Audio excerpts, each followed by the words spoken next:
नमस्कार, India type news में आपका स्वागत है। भारतीय जनता पार्टी के राष्ट्रीय प्रवक्ता एवं किसान नेता मृदुभाषी ठाकुर अनूप सिंह उत्तर प्रदेश में जिला पंचायत अध्यक्ष की प्रचंड जीत पर सभी को बधाई दी और 2022 में भी जीत बीजेपी की होगी। उत्तर प्रदेश जनपद बलिया के भारतीय जनता पार्टी के राष्ट्रीय प्रवक्ता एवं किसान नेता ठाकुर अनूप सिंह उत्तर प्रदेश में हुए जिला पंचायत चुनाव अध्यक्ष पद का, जिसमें भारतीय जनता पार्टी प्रचंड बहुमत पाकर जीत हासिल की है, जिससे आज पूरा प्रदेश की जनता माननीय मुख्यमंत्री योगी आदित्यनाथ के कार्यों पर विश्वास कर जीत दिलाई है, जिसको मैं हार्दिक शुभकामनाएं बधाई देता हूं सभी सम्मानित अध्यक्ष गणों को और विश्वास करता हूं कि आने वाले 2022 में इसी तरह के प्रचंड बहुमत से बीजेपी की सरकार द्वारा उत्तर प्रदेश में बनेगी, जिसके मुखिया योगी आदित्यनाथ होंगे। उन्होंने कहा कि बलिया में हुई हार से बीजेपी के कार्यकर्ताओं ने नेता मायूसी, इसकी भरपाई 2022 में जनता करेगी। मीडिया कर्मी के सवालों का जवाब देते हुए श्री अनूप सिंह ठाकुर ने बड़ी शालीनता से जवाब देते हुए कहा कि सबका साथ सबका विकास का नारा देने वाली बीजेपी सरकार आज सबको साथ लेकर चल रही है और चलती रहेगी। आने वाले 2022 में पूर्ण बहुमत की सरकार बनेगी।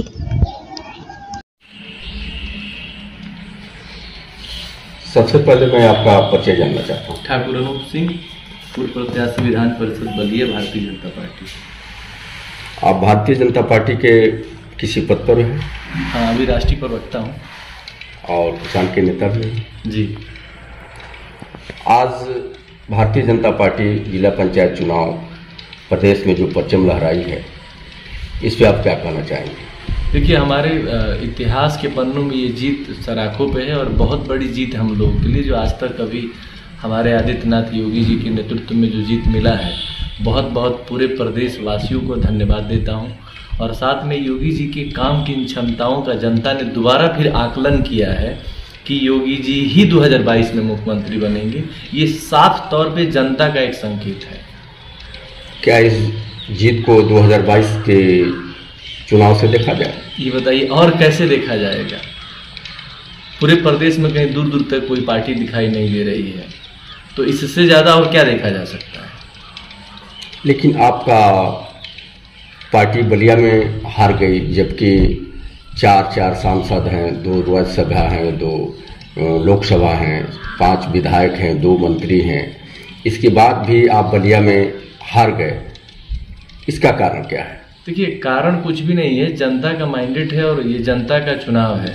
हम इतनी सीटों पे जीते हैं, उसका चर्चा विपक्ष कर नहीं रहा है, और एक हम जनपद बलिया में हार गए उसका चर्चा कर रहा है। ये दुर्भाग्यपूर्ण है उनके लिए। कोई उनके पास मुद्दा ही नहीं है कि दूसरे मुद्दे पे बात करें। मतलब हम अगर 4 सीटें हार गए हैं तो हमें लगता है कि बहुत बड़ी हमारी हार है, और हम इतनी बड़े मैंडेट के साथ जीते हैं जो कोई दूर दूर तक दिखाई नहीं दे रहा है, न कोई दल दिखाई दे रहा। आप बताइए, तो इसके लिए कोई चर्चा नहीं कर रहा है, ये दुर्भाग्यपूर्ण है। देखिए, बलिया में अक्सर ऐसा देखा जाता है, खरीदारी में कहीं कोई दिक्कत नहीं है, ये अधिकारियों की मनमानी है। और मैं इससे जनता के साथ इस बात को भी हम लोग रखेंगे, क्योंकि आप देखिए हर जगह जाति बिरादरी का आप कार्ड खेलते हैं, अधिकारी हो चाहे गढ़ हो, इन्हें उठ के काम करने नहीं आता है। तो इनकी अब सफाई बहुत जरूरी है। हमारी सरकार 2022 में आएगी और वो भी आपको दिख जाएगी।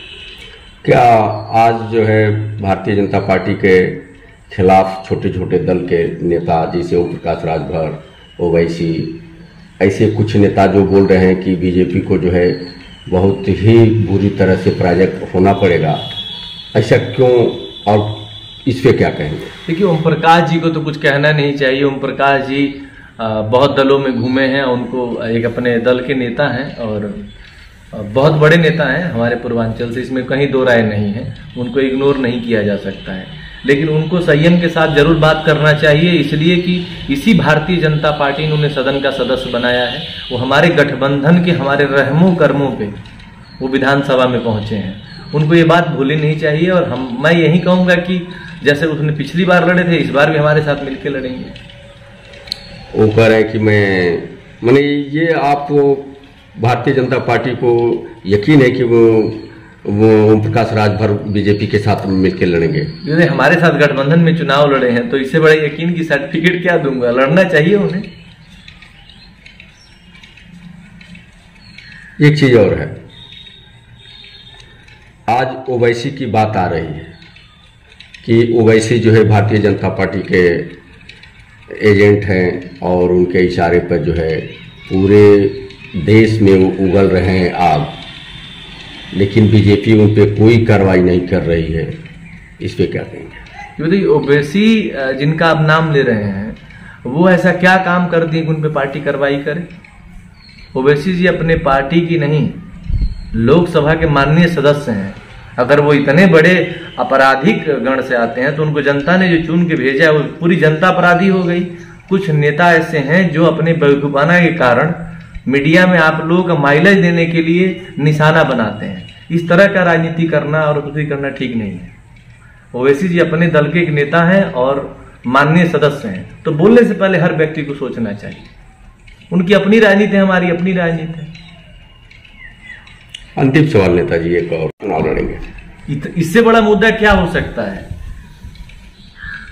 ऐसा यशस्वी मुख्यमंत्री जो उत्तर प्रदेश में गदगद कभी सोया नहीं, कभी थका नहीं। आप बताइए, इतना बड़े पैमाने पे कोविड वैक्सीन देख लिए, लोगों को राशन मुक्त देख लिए, इतना बड़ा कार्य किया बलिया जनपद से लेकर के और नोएडा गौतम बुद्ध नगर तक। जो आदित्यनाथ योगी जी ने काम किया है, जाति बिरादरी से उठ के काम किया है और जनता उसको स्वीकार कर रही है और इसी मेरिट के आधार पे दोबारा आदित्यनाथ योगी जी मुख्यमंत्री बनेंगे। उन्हीं के नेतृत्व में चुनाव ही लड़ेंगे।